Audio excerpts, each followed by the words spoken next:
ഇന്ന് നമ്മളോടൊപ്പം ഉള്ളത് ഹൈക്കോടതി അഭിഭാഷകനും സൈക്കോ സ്പിരിച്വൽ മെന്ററുമായ അഡ്വക്കേറ്റ് അവിനാഷ് കോയിക്കരയാണ്. നമസ്കാരം. വക്കീലെ, നമ്മളെ ഈ ഡിസംബർ 21 ലോക ധ്യാന ദിനമായി ആചരിക്കാൻ വേണ്ടി ഐക്യരാഷ്ട്രസഭ ആഹ്വാനം ചെയ്തിരിക്കുകയാണ്. നമുക്കറിയാം, ഇന്ത്യ പോലുള്ള ഒരു രാജ്യത്ത് ധ്യാനത്തിന് എത്രത്തോളം പ്രാധാന്യമുണ്ടെന്നും ധ്യാനത്തിലൂടെ എന്തൊക്കെ നേടിയെടുക്കാമെന്നതിനെക്കുറിച്ചൊക്കെ വലിയ പരീക്ഷണങ്ങളും ഒക്കെ നടന്നിരിക്കുന്ന രാജ്യമാണ് നമ്മുടേത്. എങ്ങനെയാണ് ഈ ധ്യാനവുമായി ബന്ധപ്പെട്ട് ഉള്ള പഠനങ്ങളിലേക്ക് വക്കീലെത്തിപ്പെടുന്നത്? ഞാൻ നിയമം പഠിക്കുന്ന സമയത്താണ് PG diploma in counselling psychology course ചെയ്യുന്ന ഭാഗ്യം ലഭിച്ചത്. അന്ന് ഞങ്ങളുടെ അധ്യാപകനായ ഡോക്ടർ കൃഷ്ണപ്രസാദ് ശ്രീധർ, അതായത് KPS എന്നറിയപ്പെടുന്ന അദ്ദേഹമാണ് ഈ ധ്യാനവുമായി ബന്ധപ്പെട്ട ചെറിയൊരു ബേസിക് കാര്യങ്ങൾ പഠിപ്പിക്കുകയും പ്രാക്ടീസ് ചെയ്യുകയും ചെയ്തു. അന്ന് അങ്ങനെ പ്രാക്ടീസ് ചെയ്യുന്ന സമയത്ത് അതിനെ നോക്കി നിൽക്കുക മാത്രമേ ഞാൻ ചെയ്തുള്ളൂ. പക്ഷെ പിന്നീട് അത് ചെയ്തു കഴിഞ്ഞപ്പോൾ നമ്മൾ എത്ര പെട്ടെന്ന് റിലാക്സ്ഡ് ആകുന്നു, എത്രമാത്രം നമ്മൾ ഫോക്കസ്ഡ് ആകുന്നു, നമ്മൾ ആഗ്രഹിക്കുന്ന കാര്യങ്ങൾ പെട്ടെന്ന് നേടാൻ തുടങ്ങിയ കാര്യങ്ങളെല്ലാം നമ്മുടെ മുമ്പിലേക്ക് വരുന്നു. ചെറിയ കാര്യങ്ങളൊക്കെ നമുക്ക് വളരെ തീവ്രമായി മനസ്സ് കോൺസെൻട്രേറ്റ് ചെയ്ത് നമ്മൾ ബ്രീത്ത് അനലൈസ് ചെയ്ത് വിഷ്വലൈസ് ചെയ്താൽ പിറ്റേ ദിവസം നടക്കുമെന്നുള്ള സത്യം അറിയാൻ പറ്റിയത് അന്ന് ആദ്യമായിട്ടാണ്. അതിനുശേഷമാണ് ഇതിനെക്കുറിച്ച് നന്നായി പഠിക്കുകയും MSc അപ്ലൈഡ് സൈക്കോളജി പഠിക്കുന്ന കാലഘട്ടത്തിൽ ഇത് നന്നായി റിസർച്ച് ചെയ്ത് അതിൻ്റെ ഭാഗം വരികയും ഒപ്പം തന്നെ ഇന്ന് ശ്രീധർ യൂണിവേഴ്സിറ്റിയിൽ ചെയ്യുന്ന കോഴ്സും PhD ചെയ്യുന്നതും ഇതുമായി ബന്ധപ്പെട്ട biopsychospiritual aspects of healthy റിലേഷൻഷിപ്പാണ്. അങ്ങനെയാണ് ഇതിലേക്ക് വരാൻ ഭാഗ്യം ലഭിച്ചത്. അപ്പോൾ കുറേയധികം ധ്യാനങ്ങളെക്കുറിച്ച്, എന്താണ് ധ്യാനം, എങ്ങനെയാണ് അതിൻ്റെ രീതികൾ, അത് പ്രാക്ടീസ് ചെയ്ത് പഠിക്കുക, മറ്റുള്ളവർ പ്രാക്ടീസ് ചെയ്യിപ്പിക്കുക, ഇങ്ങനെയൊക്കെ കുറേ കാര്യങ്ങളൊക്കെ നമ്മൾ ആ മേഖലയിലേക്ക് കടന്നുപോയി. അപ്പോഴാണ് നമ്മൾ ചില പെന്തക്കോസ്ത് സഭകളിലെല്ലാം തല തൊട്ട് നിലത്ത് വീഴ്ത്തുന്ന സാഹചര്യങ്ങൾ, അഭിനയങ്ങളെല്ലാം കണ്ടത്. അപ്പോൾ എക്സോട്ടിക് സജഷനെ കുറിച്ച് പഠിക്കാൻ തുടങ്ങി. അപ്പോൾ മനസ്സിലായി ഈ നാടകങ്ങളുടെ ഒന്നും ആവശ്യമില്ല. നമ്മൾ നന്നായി ഒരാൾ റിലാക്സ് ചെയ്ത് കഴിഞ്ഞാൽ അവരുടെ ബോഡി ഗ്രാവിറ്റി നഷ്ടപ്പെട്ട് അവർ നിലത്ത് വീഴുമെന്ന സത്യവും ഇവരുടെ അഭിനയവും തമ്മിലുള്ള വ്യത്യാസം മനസ്സിലായത്. അങ്ങനെയാണ് ഇതിൻ്റെ ധ്യാനം, ഹിപ്നോട്ടിസം, എക്സോട്ടിസം ഇതിൻ്റെയൊക്കെ പഠനങ്ങളൊക്കെ പഠിച്ചത്. അങ്ങനെയാണ് ഈ മേഖലയിലേക്ക് കടന്നു വന്നത്. ഈ നമുക്കറിയാം, ഇപ്പം മനുഷ്യ മനസ്സ് എന്ന് പറഞ്ഞാൽ എല്ലാ സമയത്തും മാറിക്കൊണ്ടിരിക്കുകയും നിരവധിയായ ചിന്തകളൊക്കെ മനുഷ്യ മനസ്സിലേക്ക് ഇങ്ങനെ നിരന്തരം കയറിക്കൊണ്ടിരിക്കുകയും ഇത്തരം ചിന്തകൾ മനുഷ്യനെ പല രീതിയിലേക്ക് മാറ്റപ്പെടുകയൊക്കെ ചെയ്യുന്നൊരു അവസ്ഥയുണ്ട്. ഇപ്പം നമുക്കറിയാമല്ലോ, ഈ എല്ലാ ആളുകളുടെയും ചിന്തകളുടെ വഴിവിട്ട ചിന്തകൾ, അല്ലെങ്കിൽ ഒരു എന്ന് പറയുന്നത് നമ്മൾക്കൊരിക്കലും പിടിച്ചു നിർത്താൻ പറ്റാത്ത രീതിയിലുള്ള ചില ചിന്തകൾ നമ്മളെ മറ്റു പല സ്ഥലങ്ങളിലേക്ക് കൊണ്ടുപോകും. നമ്മുടെ മനുഷ്യ മനസ്സിനെ വല്ലാത്ത രീതിയിൽ ആക്രമിക്കുന്നതൊക്കെ ഒരു കാഴ്ച കണ്ടിട്ടുണ്ട്. പലരുടെയും ജീവിതം തന്നെ താറുമാറായി പോകുന്നതൊക്കെ ചിന്തകളും അവൻ്റെ ശരീരവും ഒരിക്കലും ഒരുമിച്ച് നിൽക്കാത്തതിൻ്റെയൊക്കെ കാരണമാണ്. ഈ ധ്യാനം എന്ന് പറയുന്നത് യഥാർത്ഥത്തിൽ ചിന്തകളെ നമ്മൾ പിടിച്ചെടുക്കുകയും നമ്മളെ ഒരു കടിഞ്ഞാൻ പോലെ പിടിച്ചെടുക്കാൻ പറ്റുന്ന ഒരു മാർഗമായിട്ടാണ്, അല്ലെങ്കിൽ ഒരു ആയുധമായിട്ടൊക്കെയാണ് നിൽക്കുന്നത്. എങ്ങനെയാണ് ഈ ധ്യാനത്തിലൂടെ മനുഷ്യ മനസ്സിനെ പിടിച്ചു കെട്ടുന്നത്? എങ്ങനെയാണ് അതിൻ്റെ ഒരു തന്ത്രം എന്താണ്? നമ്മൾ യാത്ര ചെയ്യുമ്പോൾ ചില സ്ഥലങ്ങളിലെല്ലാം വേസ്റ്റ് കൂടി കിടന്നിട്ട് അവിടെ ഭയങ്കര സ്മെല്ല് ഉണ്ടാകുന്ന സാഹചര്യം കാണാം. നമ്മുടെ ഡൈജഷൻ പ്രോപ്പറായിട്ട് നടക്കാതാവുമ്പോൾ ഉണ്ടാകുന്ന അസ്വസ്ഥതകൾ, നമുക്കുണ്ടാകുന്ന അസ്വസ്ഥതകൾ, അതുവഴി ഉണ്ടാകുന്ന മറ്റ് ഗ്യാസ് പ്രശ്ന സംഭവങ്ങൾ, അതിൻ്റെ സ്മെല്ല്, ഇങ്ങനെയുള്ള കാര്യങ്ങൾ. അപ്പം അതെല്ലാം പ്രോപ്പറായിട്ട് നടക്കണമെങ്കിൽ നമ്മളുടെ ആരോഗ്യം മെച്ചപ്പെട്ടു നമ്മളെല്ലാം വിവക്ഷിക്കുന്നത്. അതിനേക്കാൾ പ്രധാനപ്പെട്ടതും അതിനേക്കാൾ വളരെ ആവശ്യമുള്ള കാര്യം എന്ന് പറയുന്നത് മനസ്സിൻ്റെ നിയന്ത്രണമാണ്. നമുക്കൊരാളോട് ദേഷ്യം തോന്നി, ആ ദേഷ്യം അവിടെ വെച്ച് അവസാനിപ്പിച്ച് ആ ട്രാക്ക് തുടരാതെ നമുക്ക് അവിടെ വെച്ച് അവസാനിപ്പിക്കാൻ പറ്റും. അങ്ങനെ സമാധാനം കണ്ടെത്താൻ പറ്റും. എന്നാൽ നമ്മളൊരാൾ രാവിലെ വീട്ടിൽ നിന്ന് ഇറങ്ങുമ്പോൾ ഭാര്യയോടെ ഭർത്താവിനോട് ദേഷ്യപ്പെട്ടിറങ്ങി, തൊട്ടടുത്ത കാണുന്ന ആൾ ഒരു ട്രിഗർ ഇട്ട് നമ്മൾ വീണ്ടും ദേഷ്യപ്പെടുന്നു. കുറച്ച് കഴിയുമ്പോൾ ഓഫീസിൽ ചെല്ലുമ്പോൾ അവിടെ വീണ്ടും ദേഷ്യപ്പെടുന്നു. ഇങ്ങനെ തുടർച്ചയായി നമ്മൾ പോയി കഴിയുമ്പോൾ നമ്മൾ ഒരിക്കലും അബ്നോർമൽ അല്ലാത്ത പേഴ്സണാലിറ്റി ആയിട്ട് മാറുന്നത്. ഈ സാഹചര്യം ഒഴിവാക്കാൻ നമുക്ക് തിരിച്ചറിയാൻ പറ്റുന്ന സാഹചര്യം ഉണ്ടാക്കുന്നത് ഈ ധ്യാനം വഴിയാണ്. അപ്പോൾ പീരിയോഡിക്കലായിട്ട് നമ്മൾ രാവിലെ എഴുന്നേൽക്കുമ്പോൾ, വൈകിട്ട് കിടക്കുന്നതിന് മുമ്പ്, അല്ലെങ്കിൽ ചിലപ്പോൾ ഓരോ മണിക്കൂർ ഇടപെട്ട് ഒരു മിനിറ്റ് ധ്യാനങ്ങൾ ഒക്കെയാണ് നമ്മൾ പരിശീലിച്ചെടുത്താൽ നമുക്ക് ആ ഒരു മണിക്കൂറിനുള്ളിൽ അല്ലെങ്കിൽ ഒരു ദിവസത്തിനുള്ളിൽ ഉണ്ടായിട്ടുള്ള എല്ലാവിധ നെഗറ്റീവായ കാര്യങ്ങളെയും നമുക്ക് മനസ്സിൽ നിന്ന് എടുത്ത് കളയാൻ പറ്റും. ഒരു ദിവസം നമുക്ക് 45,000 ചിന്തകൾ ഒരു മനുഷ്യൻ്റെ മനസ്സിൽ മിനിമം കടന്നു പോകുന്നു പറഞ്ഞത്. അപ്പോൾ ഈ 45,000 ചിന്തകൾക്ക് മുകളിലുള്ളൂ. ആ ചിന്തകൾ ഒരു 60,000 വരെയൊക്കെ വരും. അപ്പോൾ ഈ ചിന്തകളുടെ എണ്ണം എന്നത്തേക്കാൾ ഉപരി ആ ചിന്തകളുടെ ക്വാളിറ്റിയാണ് നമ്മളെ ആ വ്യക്തിയാക്കി മാറ്റുന്നത്. അപ്പം നമുക്ക് കൃത്യമായിട്ട് നമ്മുടെ ആ ചിന്തേനെ നല്ല ചിന്തകൾ കൊണ്ട് നിറയ്ക്കാം. ഇപ്പോൾ ഒരു ബക്കറ്റിൽ നമുക്ക് 500 ചുവന്ന പന്തും 500 പച്ച പന്തും നിറയ്ക്കാൻ പറ്റുമെന്ന് വയ്ക്കുക. അപ്പോൾ ചുവന്ന പന്തിന് നെഗറ്റീവ് വികാരങ്ങളും പച്ച പന്തിന് പോസിറ്റീവ് വികാരങ്ങളുമായിട്ട് നമുക്ക് ചിന്തിക്കാം. നമുക്ക് 500 ഇടാം, അല്ലെങ്കിൽ 1000 ഇടാം. ഓക്കെ, അപ്പം ഇത് പ്രപ്പോർഷനായിട്ട് നമുക്ക് തീരുമാനിക്കാം ഏതാണ് ഇടേണ്ടതെന്ന്. അതുപോലെ തന്നെ നമ്മുടെ മനസ്സിനെ ഓരോ ദിവസം പ്യൂരിഫൈ ചെയ്യുമ്പോൾ വളരെ പെട്ടെന്ന് തന്നെ നമുക്ക് റിലാക്സ് ചെയ്യാനും, അതുപോലെ തന്നെ നമ്മളെല്ലാം ജനിച്ചതിന്, നമ്മൾ ജീവിച്ചു പോണതിന് നമുക്കൊരു പർപ്പസ് ഉണ്ട്. ആ പർപ്പസിൻ്റെ ഉള്ളടക്കം എന്ന് പറയുന്നത് നമ്മുടെ ആത്മാവ്, നമ്മുടെ സ്വത്വമാണ്. ഈ സ്വത്വത്തെ തിരിച്ചറിയാൻ നമുക്ക് സാധിക്കുന്നുണ്ടോ? ആ സാധിക്കുന്നുണ്ടെങ്കിൽ നമുക്ക് അതുമായി മുന്നോട്ട് പോകാൻ എളുപ്പമായിരിക്കും. നമുക്കറിയാം, ഈ എല്ലാ മനുഷ്യനെയും യഥാർത്ഥത്തിൽ നശിപ്പിച്ചുകൊണ്ടിരിക്കുന്നത് അവരുടെ ഈഗോയാണ്. ഈ ഈഗോയെ യഥാർത്ഥത്തിൽ അതിജീവിക്കാൻ വേണ്ടിയിട്ട് ധ്യാനത്തിന്, അല്ലെങ്കിൽ ധ്യാനത്തിലൂടെ എത്രമാത്രം കഴിയും എന്നാണ് വക്കീല് കണ്ടെത്തിയിരിക്കുന്നത്? നമുക്ക് 3 തലങ്ങളുണ്ട്. ഒന്നാമതെന്ന് പറയുന്നത് നമ്മളെല്ലാം കാണുന്ന നമ്മുടെ ശരീരമാണ്. ശരീരത്തെക്കുറിച്ചാണ് കൂടുതൽ റിസർച്ചുകളും കാര്യങ്ങളും എളുപ്പത്തിൽ നടത്താൻ തൊട്ടു നോക്കാൻ പറ്റുന്നതാണ്. ഇതിന് ഉള്ളിൽ നമുക്ക് മനസ്സുണ്ട്, നമുക്കിതിനുള്ളിൽ ആത്മാവുണ്ട്. ആത്മാവ് അല്ലെങ്കിൽ സോൾ എന്ന് പറയപ്പെടുന്നത് നമ്മുടെ ജീവിതത്തിൻ്റെ പർപ്പസ് നിശ്ചയിക്കപ്പെടുന്ന കാര്യമാണ്. ഈ പർപ്പസിനെ കണ്ടെത്താത്ത ആൾക്കാരാണ് നമ്മൾ തെരുവ് നായികളെ പോലെ അലഞ്ഞിരിഞ്ഞ് നടക്കുന്നത്. അതിന് പകരം നമ്മുടെ പർപ്പസ് കണ്ടെത്താൻ നമുക്ക് പറ്റിക്കഴിഞ്ഞാൽ നമ്മൾ സ്വാഭാവികമായിട്ടും നമ്മൾ മറ്റുള്ളവരുടെ മുമ്പിൽ ഞാൻ എന്ന ഭാവം കാണിക്കേണ്ടി വരുന്നില്ല. കാരണം ഞാൻ എന്താണെന്ന് എനിക്കറിയാം. ഞാൻ എന്താണെന്ന് എനിക്കറിയാത്തപ്പോൾ എനിക്ക് എക്സ്പ്രസ് ചെയ്യാൻ നന്നായി പ്രകടിപ്പിക്കാൻ പറ്റത്തില്ല. അങ്ങനെ നന്നായി പ്രകടിപ്പിക്കാൻ പറ്റാത്ത സമയത്ത് ഞാൻ കുറച്ചും കൂടി പോഷ് ചെയ്ത്, അല്ലെങ്കിൽ കുറച്ചും കൂടി പോളിഷ് ചെയ്ത് മറ്റുള്ളവരിൽ കാണിക്കാൻ ശ്രമിക്കുന്നു. അതാണ് ശരിക്കും ഈഗോ ആയിട്ട് തന്നെ. നമുക്ക് അഹംകാരമുണ്ട്, അഹംഭാവമുണ്ട്. പക്ഷെ അഹങ്കാരത്തെ തെറ്റായിട്ടാണ് എല്ലാവരും വ്യാഖ്യാനിക്കപ്പെടുന്നത്. അഹംകാരം നമുക്ക് വേണം, ഞാൻ എന്ന ബോധ്യം എനിക്ക് വേണം. അഹംഭാവം ഉണ്ടാവാൻ പാടില്ല. അപ്പൊ അഹങ്കാരത്തെ കണ്ടെത്തി കഴിയുമ്പോൾ ഞാൻ എന്ന കാരം എന്താ, എൻ്റെ ഉള്ളിലെ ആ കാരകം എന്താണോ അതിനെ തിരിച്ചറിഞ്ഞു കഴിയുമ്പോൾ നമുക്ക് വേറെ ഈ ലോകത്തോട് വലിയ ആക്രാന്തങ്ങൾ ഉണ്ടാകത്തില്ല, കൂടുതൽ ഷോ ചെയ്യണമെന്ന് തോന്നത്തില്ല. ഈവൻ ഇത്തരം പർപ്പസ് കണ്ടെത്തി കഴിഞ്ഞാൽ നമുക്ക് ഭക്ഷണം പോലും കുറച്ച് മതി എന്നാണ്. ആ ഭക്ഷണത്തിൽ നിന്ന് പോലും ആവശ്യമായ എനർജി സംഭരിക്കാൻ പറ്റുമെന്നാണ്. നമ്മൾ ഭക്ഷണം കഴിക്കുന്നത് ആക്ച്വലി മിക്സി അടിക്കാൻ വേണ്ടി ഉപയോഗിക്കുമ്പോൾ ഒരു തത്വം പറയും. അതിനകത്തൊരു ഭാഗം അടിക്കേണ്ട ആ ഒരു അരിയോ ധാന്യങ്ങളോ ഇടുന്നു, ഭാഗം വെള്ളം ഒഴിക്കുന്നു, ഭാഗം വെറുതെ ഇടണമെന്ന് പറയും. അപ്പം ഇതിന് പകരം നമ്മൾ ചെയ്യുന്ന മിക്സിയിൽ മൊത്തം അടിച്ചു കഴിഞ്ഞാൽ ആ മിക്സി സ്വിച്ച് ഓൺ ആക്കുമ്പോൾ അത് പുറത്തേക്ക് തെറിച്ച് വരും. ഈ തെറിച്ച് പോരുന്ന അവസ്ഥ പോലെ തന്നെയാണ് നമ്മുടെ ഡൈജഷൻ ഉണ്ടാകുന്ന പ്രശ്നം. അതുപോലെ തന്നെയാണ് നമ്മുടെ മാനസികമായ തലത്തിൽ നിന്ന് മറ്റുള്ളവരുടെ മുമ്പിൽ നമ്മൾ എക്സ്പ്രസ് ചെയ്യാൻ വേണ്ടി ശ്രമിക്കുന്നത്. അപ്പോൾ ധ്യാനം വഴി നമ്മൾ തിരിച്ചറിയുമ്പോൾ, നമ്മുടെ ആത്മ സാക്ഷാത്കാരം നടത്തുമ്പോൾ ഞാൻ ഇന്നതാണ് എന്ന് സ്വയം അംഗീകരിക്കപ്പെടുമ്പോൾ മറ്റുള്ളവരുടെ അംഗീകാരം വേണ്ടി വരുന്നില്ല.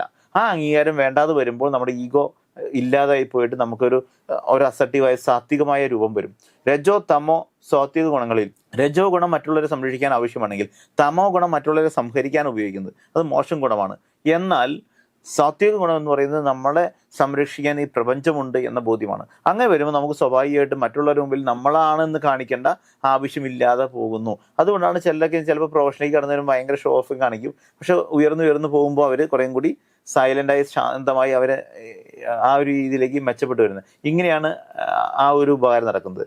എന്നാൽ ഇതിൻ്റെ ഒപ്പം തന്നെ മനസ്സിലാക്കേണ്ട കാര്യം, പ്രഗത്ഭരായ അഭിഭാഷകർ, ഡോക്ടർമാർ, എഞ്ചിനീയർമാർ, ഇവരെല്ലാം ഒരു പ്രൊജക്റ്റിന് മുമ്പ് അവർ സ്വയമായ ഒരു പ്രാർത്ഥനയിൽ ധ്യാനം നടക്കുന്നത്. പ്രാർത്ഥന എന്ന് പറയുമ്പോൾ റിലീജിയസ് ആവും, ധ്യാനം എന്ന് പറയുമ്പോൾ ആത്മീയമാവും. ഇതാ വ്യത്യാസം വരുന്നത്. അപ്പോൾ സ്വാഭാവികമായിട്ട് അത് അവരെ കണ്ടെത്തി ഇതിനകത്ത് ശരിയായ കാര്യങ്ങൾ ചെയ്യാനും അത് കൃത്യമായി വരാനും വേണ്ടി ചെയ്തു. അപ്പോൾ സ്വാഭാവികമായിട്ട് അവർ ചെയ്യുന്ന കാര്യങ്ങൾ റിസൾട്ട് ഓറിയൻറ്റഡ് ആകും, ഒരു സാച്ചുറേഷൻ നടക്കും, ഒരു താളാത്മക നടക്കും. അങ്ങനെയാണ് ഇതിനകത്തൊക്കെ മെച്ചപ്പെട്ട് വരുന്നത്.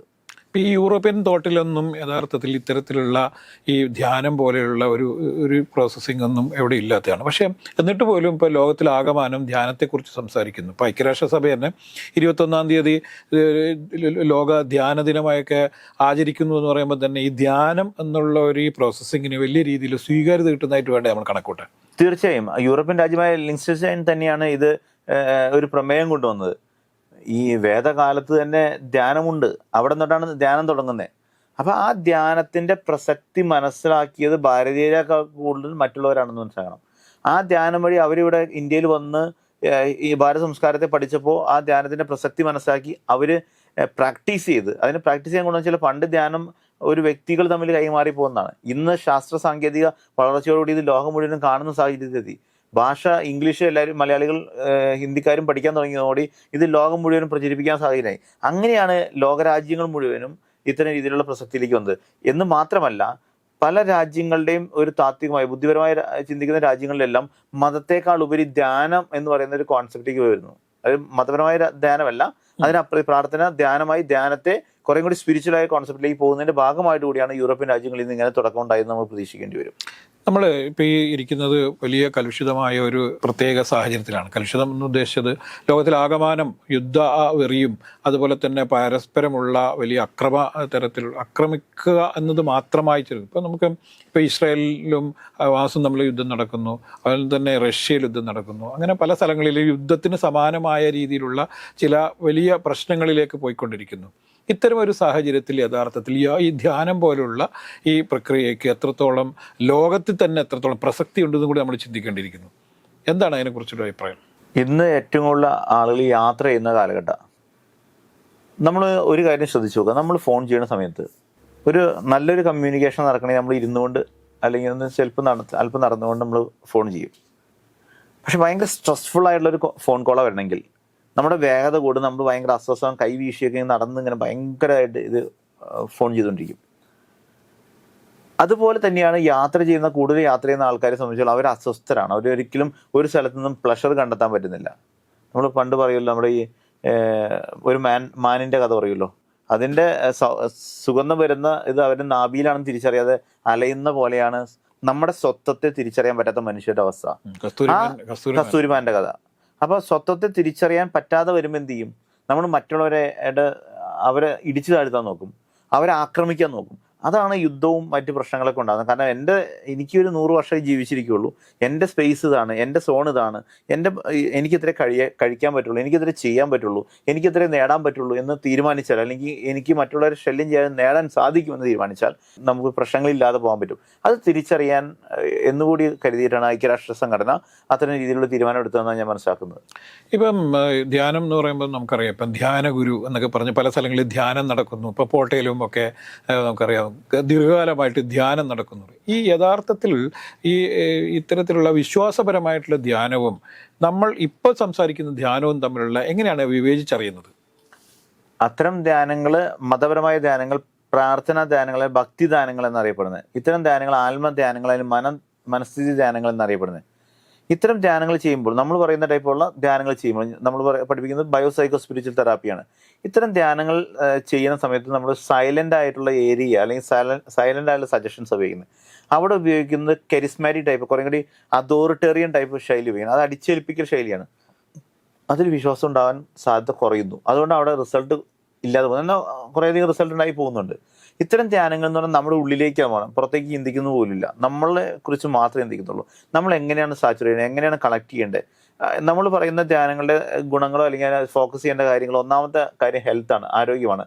രണ്ടാമത് വെൽത്താണ്. ഹെൽത്തും കഴിഞ്ഞാൽ പിന്നെ ഹാപ്പിനെസ് ആണ്. ദെൻ നമ്മുടെ ഇന്റേണൽ പവറാണ്. അപ്പോൾ പവർ കഴിഞ്ഞാൽ നമുക്ക് റിലേഷൻഷിപ്സ് ഉണ്ടാക്കാം, നല്ല റിലേഷൻഷിപ്സ് ഉണ്ടാക്കാം. റിലേഷൻഷിപ്സ് ഉണ്ടാക്കി കഴിയുമ്പോൾ അത് നമ്മൾ വ്യക്തിപരമായ റിലേഷൻഷിപ്സ് ഉണ്ട്, ഒരു ഉപകരണമായിട്ടുള്ള റിലേഷൻഷിപ്പ് ഉണ്ട്, പ്രപഞ്ചമായ റിലേഷൻഷിപ്പ്, ഭക്ഷണമായിട്ട് റിലേഷൻഷിപ്പ് ഉണ്ട്. അപ്പോൾ ആ റിലേഷൻഷിപ്പിൽ നിന്ന് നമുക്ക് സക്സസ് ഉണ്ടാക്കാൻ പറ്റും. സക്സസ് ഉണ്ടാക്കി കഴിയുമ്പോൾ സമൃദ്ധി ഉണ്ടാകും. ഇങ്ങനെ 7 തലങ്ങളിലാണ് ഇത് കടന്നു പോകുന്നത്. അപ്പം നമുക്ക് കൃത്യമായ ഒരു പ്രീ ഡിസൈഡ് സംഭവമുണ്ട്. ഇതിനൊരിക്കലും മാർക്കറ്റ് വാല്യൂ ഇല്ല. കാരണം ഇതിൻ്റെ കൂടെ പോഷ് ചെയ്യാനോ ഇതിന് പേരിൽ പൈസ കളക്ട് ചെയ്യാനോ ഇതിനുള്ള പോഷ് സംവിധാനങ്ങളില്ല. മതപരമായ ധ്യാനങ്ങൾ അല്ലെങ്കിൽ മറ്റ് ധ്യാനങ്ങൾ എന്ന് പറഞ്ഞാൽ അത് പണം കളക്ട് ചെയ്യുന്ന ഒരു മെത്തേഡ് ഉണ്ട്. അപ്പോൾ എന്താ വെച്ചാൽ അത് കുറേ കൂടി പബ്ലിസിറ്റി കൊടുക്കുന്നു, അഡ്വർടൈസ്മെൻറ്റ് കൊടുക്കുന്നു, ഇങ്ങനെയൊക്കെ പോകുന്നു. ഞാൻ ഈ ബയോസൈക്കോ സ്പിരിച്വൽ തെറാപ്പിയുടെ ബേസ് പഠിച്ച് 2008 ഇന്ന് വരെ ഒരു ചാനലുകളിലോ അല്ലെങ്കിൽ പത്രമാധ്യമങ്ങളിലോ ഇതൊന്നും പ്രചാരണം നടത്തിയിട്ടില്ല. നമുക്ക് വരുന്ന ട്രെയിനിങ്ങിന് വരുന്ന ആളുകൾ ഇങ്ങനത്തെ ഒരു നമുക്ക് മെഡിറ്റേഷൻ ഉണ്ട്, താല്പര്യമുണ്ടെങ്കിൽ തരാമെന്ന് മാത്രം പറഞ്ഞിട്ട് അവർക്കത് സൗജന്യമായിട്ടാണ് ഇത്തരം ആളുകൾ കൊടുത്തു വന്നത്. നമ്മൾ ഒരിക്കലും ഒരു എന്താ പറയുക പെയ്ഡ് സർവീസ്, എൻ്റെ പ്രൊഫഷൻ വക്കീൽ പണിയാണ്, പക്ഷേ ഇതെല്ലാം നമുക്കൊരു സാമൂഹ്യ നന്മയ്ക്ക് വേണ്ടി മാത്രം ചെയ്തു പോകുന്ന ഒരു കാര്യമാണ്. അപ്പോൾ അത്തരം ആൾക്കാർ മാറ്റം ഉണ്ടായപ്പോഴാണ് അടുത്ത ആൾക്കാരോട് പറഞ്ഞിട്ട് ഇങ്ങനെ റിലാക്സ് ചെയ്യാം എന്നൊക്കെ പറഞ്ഞിട്ട് ആളുകൾ വന്നു തുടങ്ങി. അങ്ങനെയാണ് നമുക്ക് അവർക്ക് മാത്രമേ ട്രെയിനിങ് കൊടുക്കുന്നുള്ളൂ. അപ്പോൾ ആ ഒരു മേഖലയിൽ ചുരുക്കമായി സംഭവിക്കുന്നു. അതുകൊണ്ട് ഇത്തരം ധ്യാനങ്ങൾ ആൾക്കാർ തേടി പിടിച്ചു പോകുന്ന ആൾക്കാർ മാത്രമേ വരുന്നുള്ളൂ. ചിലപ്പോൾ ബിസിനസ്സുകാർ വരും, അല്ലെങ്കിൽ രാഷ്ട്രീയക്കാർ വരും, അല്ലെങ്കിൽ പ്രൊഫഷണൽസ് വരും, അല്ലെങ്കിൽ സിനിമ അങ്ങനെ കലാമേഖലയിലുള്ള ആൾക്കാർ വരും. അവരൊക്കെ വന്ന രഹസ്യം വരും, അവർ പബ്ലിസിറ്റി കൊടുക്കാൻ പോലും ആഗ്രഹിക്കുന്നത്. കാരണം അവർ സ്വത്തത്തെ കണ്ടെത്തിയാൽ പിന്നെ അതിന് പബ്ലിസിറ്റിയുടെ ആവശ്യമില്ലാതെ പോകുന്നു. അതാണ് ഇതിൻ്റെ പ്രത്യേകത.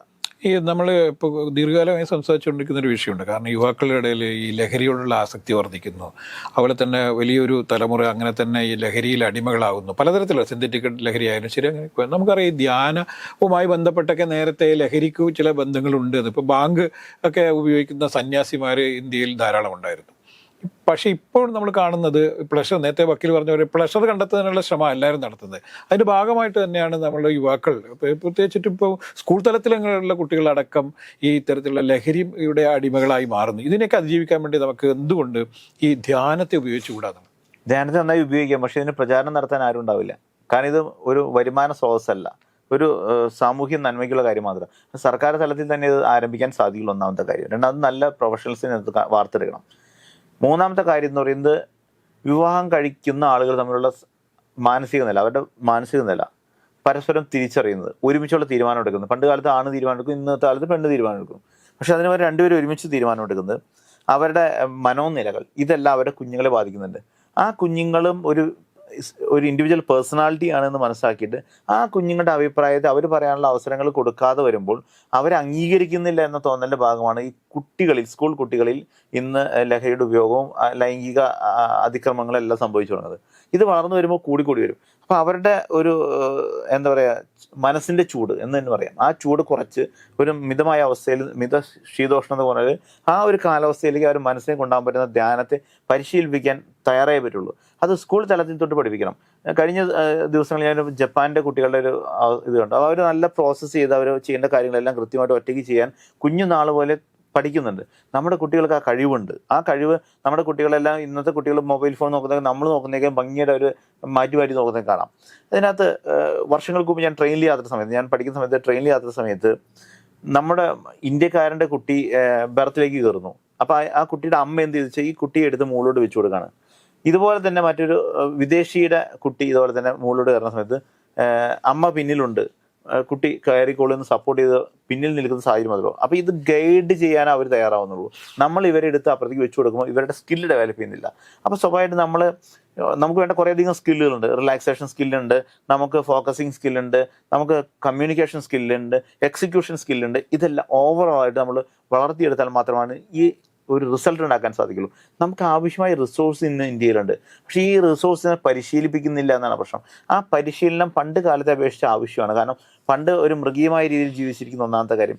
രണ്ടാമത്തെ കാര്യം, ആവശ്യമായ കായ്ക്കനികൾ ഉണ്ടായിരിക്കുന്നു. പക്ഷെ ഇന്ന് ആധുനിക ലോകത്ത് ഫാസ്റ്റാണ്. നമുക്ക് വാഹനങ്ങളുണ്ട്, വാഹനങ്ങൾ അതിവേഗം പോകുന്നു, നമ്മുടെ ജീവിതം അതനുസരിച്ച് അതിവേഗം പോകുന്നു, റിസൾട്ട് പെട്ടെന്ന് ആഗ്രഹിക്കുന്ന ആളുകൾ. അപ്പോൾ സ്വാഭാവികമായിട്ട് ഇത്തരം കാര്യങ്ങൾക്ക് വേഗത കൂടുമ്പോൾ ആ മനസ്സിനുണ്ടാകുന്ന സ്ട്രെസ് അല്ലെങ്കിൽ അതിൻ്റെ അവശിഷ്ടങ്ങൾ അല്ലെങ്കിൽ ഉച്ഛിഷ്ടങ്ങൾ അതെല്ലാം മാറ്റിക്കളയാനുള്ള പ്രോസസ്സ് ഈ ധ്യാനമാണ്. അതിനെ പരിശീലിപ്പിച്ചെടുക്കുക എന്നാണ് ഏറ്റവും നല്ല ബേസ്. ഇത് അടിസ്ഥാനം മാത്രം, മറ്റു കാര്യങ്ങളൊന്നും വേണ്ടെന്നല്ല, എല്ലാ കാര്യങ്ങളും വേണം. പക്ഷേ ഇതിൻ്റെ അടിസ്ഥാനം എന്ന് പറയുന്നത് നമ്മൾ റിലാക്സ് ചെയ്യിക്കുക എന്നാണ്. ഇതൊക്കെ പറയുമ്പോഴും എൻ്റെ ഒരു സംശയം, ഈ AI-യുടെയും അതുപോലെ തന്നെ ഈ റോബോട്ടിക്കിൻ്റെയൊക്കെ കാലത്ത് എത്രത്തോളം ഇതിന് പ്രസക്തി ഉണ്ടാവും, അല്ലെങ്കിൽ ആധുനിക യുഗത്തിൽ ഇത് എത്രത്തോളം ഇതേ രീതിയിൽ തന്നെ നമുക്കിത് പ്രാവർത്തികമാക്കാൻ പറ്റും എന്നുള്ളൊരു സംശയം കൂടി ബാക്കിയുണ്ട്. ഈ AI അടക്കമുള്ള എല്ലാ സൃഷ്ടികളുടെയും പിന്നിൽ നിൽക്കുന്ന ആൾക്കാർ ഇത്തരം രീതിയിലുള്ള ധ്യാനങ്ങൾ, ഏതെങ്കിലും രീതിയിലുള്ള മെഡിറ്റേഷനുകൾ പ്രാക്ടീസ് ചെയ്യുന്നവരാണ്. അവർ അത്തരം രീതിയിൽ മനനം നടത്തുന്നതുകൊണ്ടാണ് അത്തരം രീതിയിൽ അതിനെ പ്രൊഡക്റ്റ് ചെയ്യുക. ഇപ്പം നിങ്ങൾ തന്നെ ഇത്തരം കാര്യങ്ങൾ ചോദിക്കാൻ നിങ്ങൾക്ക് പറ്റുന്നത് നിങ്ങൾക്ക് അതിനെക്കുറിച്ച് ചിന്തിക്കുന്നുണ്ടാണ്. ആ ചിന്തകളൊരു കൃത്യമായ ഡയറക്ഷനിലേക്ക് നിങ്ങൾ ഫോക്കസ് ചെയ്തുകൊണ്ട് മാത്രമാണ് എന്നോട് ഇത്തരം ചോദ്യങ്ങൾ ചോദിക്കാൻ പറ്റുന്നത്. അതുപോലെ തന്നെ മനസ്സിൽ വരുന്ന ചോദ്യങ്ങളാണ് അവർക്ക് അത്തരം രീതിയിൽ AI പോലുള്ള കാര്യങ്ങളെല്ലാം ഉണ്ടാക്കാൻ പറ്റിയത്. പണ്ട് ന്യൂട്ടൻ്റെ തലയിൽ ആപ്പിൾ വീണപ്പോൾ ഈ ആപ്പിൾ വീണൂലെന്ന് മാറിയിരിക്കാം, അല്ലെങ്കിൽ അതിനെക്കുറിച്ച് ചിന്തിക്കാം. ആ ചിന്തയുടെ അടിസ്ഥാനം അവിടെ എല്ലാം ഉണ്ട്. അപ്പോൾ ആ ക്രിയേറ്റീവ് തിങ്കിങ്ങിൻ്റെ അടിസ്ഥാനം എന്ന് പറഞ്ഞാൽ ശാന്തമായ മനസ്സാണ്. നല്ല ഇതായി കിടക്കുന്ന മണ്ണിലാണ് വിത്ത് മുളയ്ക്കുക. അതിടയ്ക്ക് കിളച്ചുകൊണ്ടിരുന്നാൽ മുളയ്ക്കില്ല. അപ്പോൾ കിളച്ചെല്ലാം ഒതുക്കിയിടണം എന്ന് പറയുന്ന പോലെ തന്നെ നമ്മുടെ മനസ്സിനെ ആ രീതിയിൽ ശാന്തമാക്കി അതിൽ നിന്ന് സർഗാത്മകത ഉണ്ടാക്കി ആണ് എടുക്കുക. എല്ലാ കലാകാരന്മാരും നോക്കൂ, അവരെല്ലാം കൃത്യമായി ഫോക്കസ് ഉള്ളവരാണ്, അവർ റിലാക്സ്ഡാണ്. അങ്ങനെയാണ് അവരെല്ലാം നല്ല ക്രിയേറ്റിവിറ്റി എല്ലാം കൊണ്ടുവന്നിരിക്കുന്നത്. ഏതൊക്കെ ഘട്ടങ്ങളിലൂടെയാണ് ഈ ധ്യാനം കടന്നു പോകുന്നത്? എങ്ങനെയൊക്കെയാണ് അതിൻ്റെ ഒരു പ്രോസസ്സിംഗ് എന്നുള്ളത്? ധ്യാനം എന്ന് പറയുന്നതിന് ആദ്യം തന്നെ നമുക്ക് ധ്യാനത്തിൻ്റെ എഫക്റ്റ് കിട്ടാനുള്ള ദിവസങ്ങളെക്കുറിച്ച് പറയാം. ഒന്നാമത്തെ കാര്യം, നമുക്ക് ഇതിനകത്തൊരു മാറ്റങ്ങൾ ഉണ്ടായി തുടങ്ങാൻ ഒരു മിനിമം ഒരു തുടക്കം കുറിക്കാൻ നമുക്കൊരു 3 ദിവസം വേണം. 7 ദിവസം ആകുമ്പോഴേക്കും അത് കുറേ ഓക്കെ ആവും. 21 ദിവസം ആകുമ്പോൾ ഹാബിറ്റ് ആവും. 90 ദിവസം ആകുമ്പോൾ ഇത് കൺഫർമേഷൻ ആവും. അപ്പോൾ ഇത്തരം 90 ദിവസം കണ്ടിന്യൂസ് നമ്മൾ ചെയ്ത് കഴിഞ്ഞാൽ പിന്നെ നമ്മളിലേക്ക് അത് വന്നോളും. നമ്മുടെ ബ്രെയിൻ മെമ്മറിയിൽ മാത്രമല്ല നമ്മുടെ സെൽ മെമ്മറിയിലും ഇത് ഈ ഒരു കണങ്ങൾ വരുമെന്നാണ് പറയണത്. രണ്ടാമത്തെ കാര്യം, ഇതിനുള്ള ധ്യാനത്തിനുള്ള പ്രൊസീജിയറാണ്. ഒന്നാമത്തെ കാര്യം എന്ന് പറയുന്നത്, നമ്മൾ ധ്യാനം പരിശീലിക്കാനായിട്ട് വളരെ സ്വസ്ഥമായ സ്ഥലമാണ് തിരഞ്ഞെടുക്കേണ്ടത്. നമുക്ക് ആവശ്യമാണെങ്കിൽ ലൈറ്റ് മ്യൂസിക് വയ്ക്കാം, അല്ല നമുക്ക് സജഷൻസ് പുറമേ നിന്ന് വേണമെങ്കിൽ ലൈറ്റ് മ്യൂസിക്കിനോടൊപ്പം തന്നെ സജഷൻസും പുറത്തുനിന്ന് നമുക്ക് കേൾക്കാം, അല്ലെങ്കിൽ നമ്മൾ തന്നെയാണ് മനസ്സിൽ പറയേണ്ടത്. അത് കഴിഞ്ഞാൽ നമ്മൾ കണ്ണടച്ച് ഒന്നുകിൽ നമുക്ക് കണ്ണു തുറന്ന് നമ്മൾ ഏതെങ്കിലും ബിന്ദുവിലോ അല്ലെങ്കിൽ വിളക്കിലോ ഒക്കെ ഫോക്കസ് ചെയ്യാം, അല്ലെങ്കിൽ കണ്ണടച്ച് സൂര്യനെ, അല്ലെങ്കിൽ നമുക്ക് ഇഷ്ട ദൈവങ്ങളെ, അല്ലെങ്കിൽ നമ്മുടെ നെറ്റിയിൽ എന്തെങ്കിലും ഒരു ജലത്തുള്ളിയിൽ, ഇതിലൊക്കെ നമുക്ക് ഫോക്കസ് ചെയ്ത് നമ്മൾ കണ്ണടയ്ക്കാം. ദെൻ നമുക്ക് മുകളിൽ നിന്ന് താഴോട്ട് 20 മുതൽ ഒക്കെ നമ്മൾ എണ്ണി നമ്മുടെ ഫോക്കസിലേക്ക് നമ്മൾ വരണം. ദെൻ നമ്മുടെ ബ്രീത്ത് നന്നായി ഉള്ളിലൂടെ എടുത്ത് ഉള്ളിൽ നിന്ന് പുറത്ത് വേണം. അപ്പോൾ ആ ബ്രീത്ത് നന്നായി ഇത് ചെയ്യുമ്പോൾ നമ്മുടെ ബ്രീത്ത്, നമ്മൾ പുറത്തുനിന്ന് ബ്രീത്ത് വരുന്നു, ഈ സൂര്യനിൽ നിന്ന് വരുന്ന പ്രകാശവും ബ്രീത്തും കൂടി ഉള്ളിലേക്ക് കടന്നു പോയിട്ട് അത് ശരീരത്തിൻ്റെ എല്ലാ ഭാഗങ്ങളിലും സ്പ്രെഡ് ചെയ്ത് പോകുന്നതും തിരിച്ച് പുറത്തേക്ക് പോകും നമ്മൾ വിഷ്വലൈസ് ചെയ്ത് നമ്മൾ കൃത്യമായിട്ട് അതിനെ ആസ്വദിക്കണം. അതിനുശേഷം നമ്മളുടെ ശരീരത്തിൽ നിന്ന് നെഗറ്റീവ് പുറത്തു പോകണം. ആ നെഗറ്റീവ് പുറത്തു പോകാൻ വേണ്ടി ചെയ്യേണ്ട കാര്യം എന്ന് പറയുന്നത്, നമ്മളിപ്പോൾ മുതൽ പഴയ കാലഘട്ടത്തിലേക്ക് പിന്നോട്ട് സഞ്ചരിക്കുക. അപ്പം നമ്മുടെ ജീവിതത്തിലൊക്കെ അങ്ങനെ പിന്നോട്ട് സഞ്ചരിക്കുമ്പോൾ മരങ്ങളൊക്കെ ബാക്കോട്ട് പോകണ ട്രെയിനിൽ യാത്ര ചെയ്യുമ്പോൾ അവസ്ഥ വരും. അപ്പം നമ്മുടെ മനസ്സിൽ നമുക്ക് ഉപദ്രവം ഉണ്ടാക്കിയ ആൾക്കാരെല്ലാം ഉണ്ടാവും. ഇത്തരം അനുഭവങ്ങളെല്ലാം ഓർത്തിട്ട് അവരോട് ക്ഷമിക്കുക എന്നാണ്. അവരൊരിക്കലും നമ്മളെ നശിപ്പിക്കാൻ നമുക്ക് പറ്റില്ല, നമ്മളിപ്പോഴും ജീവിച്ചിരിക്കുന്നുണ്ട്. അതെ അതെ. അപ്പം അങ്ങനെ നമ്മൾ പിന്നോട്ട് ഇങ്ങനെ ചിന്തിച്ച് വിഷ്വലൈസ് ചെയ്ത് പോകുമ്പോൾ അവരോട് ക്ഷമിച്ച് അവരുടെ പുറത്ത് നമ്മൾ ഇതൊക്കെ നമ്മുടെ ശരീരത്തിൽ നിന്ന് പോകുമ്പോൾ നമ്മുടെ ബോഡിയുടെ വെയിറ്റ്, മനസ്സിൻ്റെ വെയിറ്റാണ് കുറയും. അതാണ് ബാക്കോട്ട് പോകുന്നത്രം പോവുക. തിരിച്ചു പോരേണ്ടത് നമുക്ക് വിത്തുകൾ സംഭരിച്ചിട്ടായിരിക്കാം. ആ വിത്തുകൾ സംഭരിക്കുക എന്ന് പറഞ്ഞാൽ അവിടെ നിന്ന് പോരുമ്പോൾ നമ്മുടെ ജീവിതത്തിൽ നമ്മൾ ഇവിടെ എത്താൻ സഹായിച്ച ഒത്തിരി ആളുകളുണ്ട് നമ്മുടെ ലോകത്ത്. അതെന്തൊക്കെ അനുഭവങ്ങളിലൂടെ, ചിലപ്പോൾ പണം തന്നായിരിക്കും, പ്രോത്സാഹനം തന്നായിരിക്കും, അവാർഡ് തന്നായിരിക്കും, മാർക്ക് ഷീറ്റ് തന്നായിരിക്കും. ഇങ്ങനെ നമുക്ക് എന്തൊക്കെ പുഞ്ചിരി പോലും ഉണ്ടാകാം. ആ പുഞ്ചിരി മുതൽ എന്ന് പറയുന്നതാണ് കറക്റ്റ്. നിങ്ങൾ പറഞ്ഞാൽ പുഞ്ചിരി മുതൽ എന്ന് പറയുന്ന ആ രീതി നമ്മളെ എന്തെല്ലാം രീതിയിൽ നമ്മൾ പ്രൊമോട്ട് ചെയ്തിട്ടുണ്ടോ അവരെല്ലാം ഓർത്ത് അവരോട് നന്ദി പറഞ്ഞിട്ട്, ഈശ്വരന് നന്ദി പറഞ്ഞ് നമ്മൾ ഇവിടെ വരെ എത്തുക എന്നാണ് അടുത്ത ഘട്ടം. ഇത് കഴിഞ്ഞാൽ നമുക്ക് നേടാൻ ആഗ്രഹിക്കുന്ന കാര്യങ്ങൾ മന്ത്രങ്ങളായിട്ടോ അതൊക്കെ മനസ്സിൽ തന്നെ പറയാം. നമ്മളിങ്ങനെ നേടുന്നു, നമ്മളിങ്ങനെയാണ് എന്ന് പറയാം. അല്ലെങ്കിൽ നമുക്ക് ചലനചിത്രം പോലെ നമ്മുടെ കണ്ണടച്ച് നമുക്കിങ്ങനെ വിഷ്വലൈസ് ചെയ്ത് പോകാൻ പറ്റും. ഇതിങ്ങനെ നമ്മൾ വീട് വയ്ക്കാൻ ആഗ്രഹിക്കുന്ന ആൾ അതിനുള്ള ഒരുക്കങ്ങൾ, അത് കഴിഞ്ഞ് അതിൻ്റെ പാല് കാച്ചിൽ വെഞ്ചിരിപ്പ് നടക്കുന്ന, കുടിവാസ്തു നടത്തുന്ന, ഇങ്ങനെ ആ ഒരു പ്രോസസ്സ് പോലെ നമുക്കിങ്ങനെ കണ്ണടച്ച് വിഷ്വലൈസ് ചെയ്ത് നമ്മുടെ ഉള്ളിൽ കൂടെ വിഷ്വലൈസ് ചെയ്ത് പോകാൻ പറ്റും. ഇങ്ങനെ വിഷ്വലൈസ് ചെയ്തതിന് ശേഷം നമുക്ക് നേടാനുള്ള ചെറിയ കാര്യങ്ങളൊക്കെ നമുക്ക് അങ്ങനെ മനസ്സിലിട്ടതിന് ശേഷം നമുക്ക് അതിൽ നിന്ന് 3-ൽ നിന്ന് അല്ലെങ്കിൽ താഴേക്ക് എണ്ണി കൈ എടുത്ത് കൈയിട്ട് പരസ്പരം കൂട്ടി തിരുമ്മി കണ്ണടച്ച് കണ്ണ് തൊട്ട് നമുക്ക് പയ്യെ കണ്ണ് തുറന്നു പോയാൽ പൂർവാധികം ശക്തിയോടെ അതിൽ നിന്ന് പുറത്തു വരാം. ഇത് നമുക്ക് ചെയ്യുമ്പോൾ ആദ്യം വലിയ ലക്ഷ്യങ്ങളൊന്നും മനസ്സിലിടാതിരിക്കുക എന്നുള്ളതാണ്. ചെറിയ ലക്ഷ്യങ്ങൾ മനസ്സിലിട്ടാൽ നമുക്ക് ആദ്യം അച്ചീവ് ചെയ്ത് കാണുമ്പോൾ നമ്മുടെ കോൺഫിഡൻസ് കൂടും. കുറേ കഴിയുമ്പോൾ വലിയ ലക്ഷ്യങ്ങൾ നമുക്ക് നേടാൻ സാധിക്കും. രോഗങ്ങൾ മാറാനൊക്കെ നമുക്കിത് ചെറിയ സൈക്കോസൊമാറ്റിക് അസുഖങ്ങളൊക്കെ മാറ്റുന്നത് നമുക്ക് കാണാൻ പറ്റും. സമ്പത്ത് ആർജിക്കുന്നത് എങ്ങനെയാണെന്ന് കാണാൻ പറ്റും. ഇതൊക്കെ നമുക്ക് നേടാൻ പറ്റും. വേറെ ആരുടെയും ഇത് ആവശ്യമില്ല. പക്ഷേ ഇത് തുടങ്ങുമ്പോൾ ഒരു ട്രെയിനറുടെ സപ്പോർട്ട് സ്വീകരിക്കാനും നല്ല. കാരണം വെച്ചാൽ നമുക്കുണ്ടാകുന്ന എന്തെങ്കിലും കുഴപ്പങ്ങൾ, തലവേദന എടുക്കാൻ ചിലപ്പോൾ മെഡിറ്റേഷൻ കഴിയുമ്പോൾ. അപ്പോൾ അതൊക്കെ മാറ്റി തരണമെങ്കിൽ അങ്ങനത്തെ ഒരു ഗൈഡൻസ് ആവശ്യമായി വരുന്നുണ്ട്. യൂട്യൂബ് കണ്ടൊന്നും കാണേക്കാൾ ബെസ്റ്റ് നമ്മളൊന്ന് പരിശീലിക്കുന്നത് നല്ലതായിരിക്കും. ബാക്കി നിങ്ങൾക്ക് പരിശീലിച്ചെടുത്താൽ പിന്നെ ഇതിന് ട്രെയിനിങ്ങിന് പോകേണ്ട ആവശ്യം നിങ്ങളായിട്ട് തന്നെ ഇതിനകത്ത് മെച്ചപ്പെടുത്തേണ്ടിയിരുന്നാൽ മതി. നമുക്ക് നല്ല രീതിയിൽ പഠിച്ചെടുത്ത് കുറേ മെച്ചപ്പെടുത്തി നല്ല രീതിയിലൊക്കെ നമുക്ക് മെഡിറ്റേഷൻ ചെയ്യാൻ സാധിക്കട്ടെ. ഒപ്പം മെഡിറ്റേഷൻ ചെയ്യുന്നതിനോടൊപ്പം തന്നെ നമ്മുടെ സ്പേസ് കണ്ടെത്തി നമുക്ക് നമ്മുടെ ലക്ഷ്യം നേടാൻ സാധിക്കട്ടെ. ഒപ്പം ലോകം ഇത് സ്വീകരിക്കാൻ നമ്മളായിട്ട് തുടങ്ങാൻ തീരുമാനിക്കുക എന്ന് മാത്രമേ എനിക്ക് പറയാനുള്ളൂ. അതുകൊണ്ട് ലോക ധ്യാന ദിനത്തിൻ്റെ ആശംസകൾ നേരുന്നു.